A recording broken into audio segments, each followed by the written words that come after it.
The right decision about surrendering your life to Christ and receive his life in exchange for yours, because your life needs his. My God. Life needs his. Wow. Wow. Your life needs his. You got the woman you want to marry, you got the dude you want to be with. Okay, cool. But without Jesus. Yes.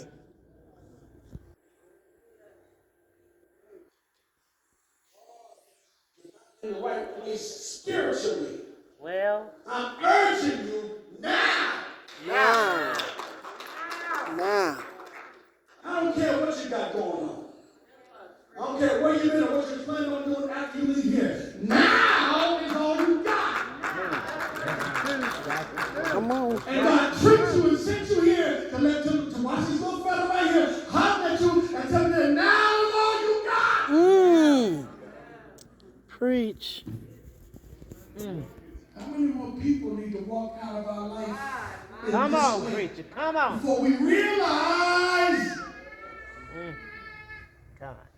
That's so Well, good. amen. Go over there. Amen. The reason I need you to agree with me in these ways is because as we read the text in our hearing this morning, there are 3 words written in the text to ensure both the admonition and encouragement that we need to respond to God in the way that we should, whether we're saved already or not. The word is beseech. Is to call to, it is to call upon, it's to invite, it's to beg, it's to urge, to implore. The word also is behold. It is written there twice in the text, if you didn't catch it. The word behold means to notice. It means to see, to look upon, to acknowledge as evident and evidence. And then it's the word now.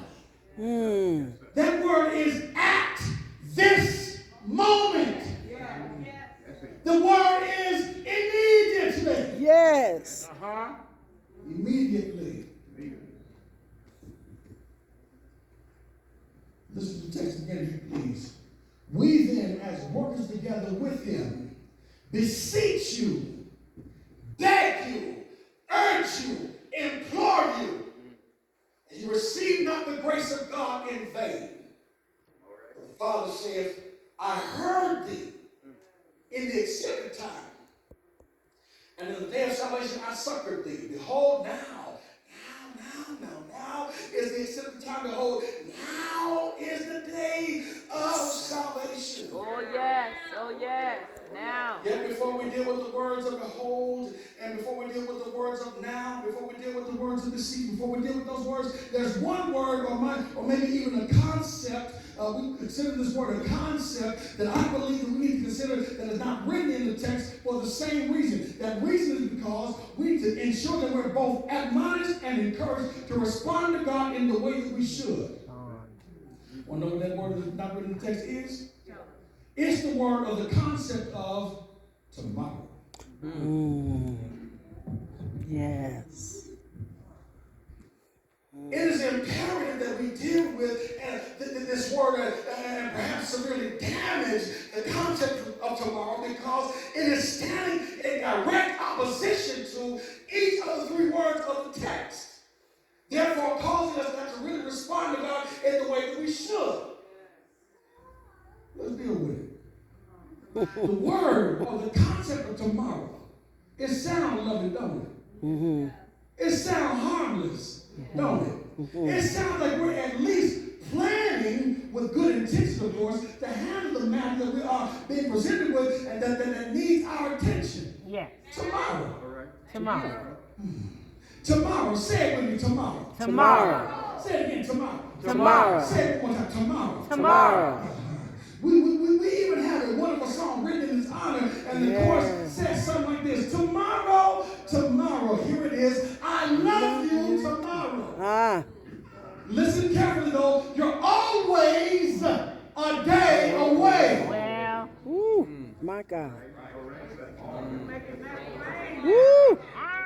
My God. And though the song itself was meant to encourage Annie, that the things hopeful and there were things that were hopeful and would immediately get better, ultimately get better, that is often not the way that we refer goodness. For us, tomorrow is a means for us to buy and barter with time. For us, tomorrow is a way to manipulate a situation that we hope that we see that we're going to we really going to do it, but in a minute. In a minute. In a minute. Oh, God. When we was children, the one thing that got both on both my parents' nerves, on their last nerve, apparently they had a whole lot of last nerves, was when they told us that we need to do something, and we said, I'm about to. We said, I'm here to. Mom, you always about to do something.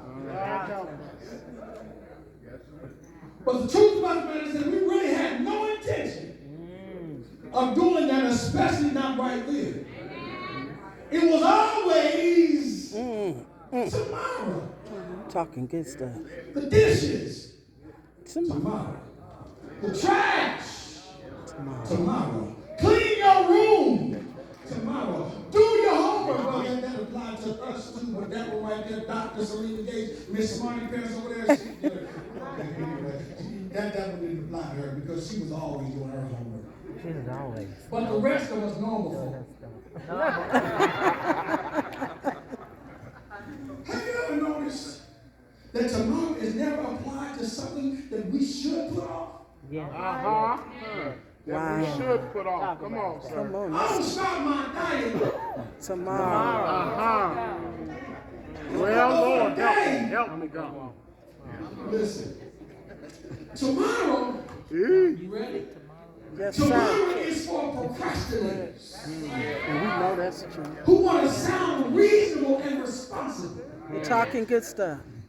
I read a quote the other day about procrastination that has helped me, and I pray it will also help you. This is the quote: procrastination is the arrogant assumption that God owes you another opportunity Help me, Lord. tomorrow for what he told you to do today. God help us. My God. Procrastination is an arrogant assumption that God owes you another chance, another opportunity to do tomorrow what he gave you the chance to do today. My God. Tomorrow is too often an evil concept that is pushed to our envelope and use our pride and our arrogance to avoid responsibility, to avoid consequence, and to avoid accountability. Yes, yes. Tomorrow, watch this. Tomorrow, listen carefully. Tomorrow, listen thoughtfully. Tomorrow is a good lie that we tell ourselves. About whatever we're putting off, because we haven't figured out that when we say tomorrow, we're actually voting, we're actually negotiating, we're actually betting against ourselves. My God. My Lord. My God. Tomorrow is lazy. Yes. Tomorrow is saying it may be important, but not right now. Yes. Tomorrow is a gamble. And can I tell you something about gambling? The house always wins. Always win.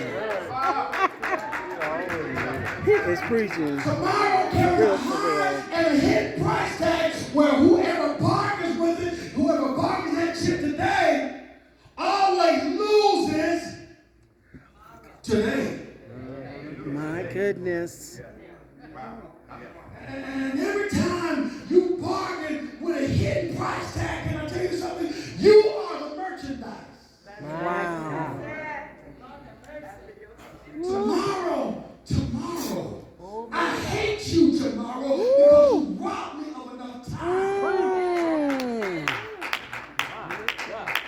Here's the truth, family. More often than we may acknowledge or even admit, tomorrow really is, here you go, tomorrow is really a soft way of saying no. All right. Tomorrow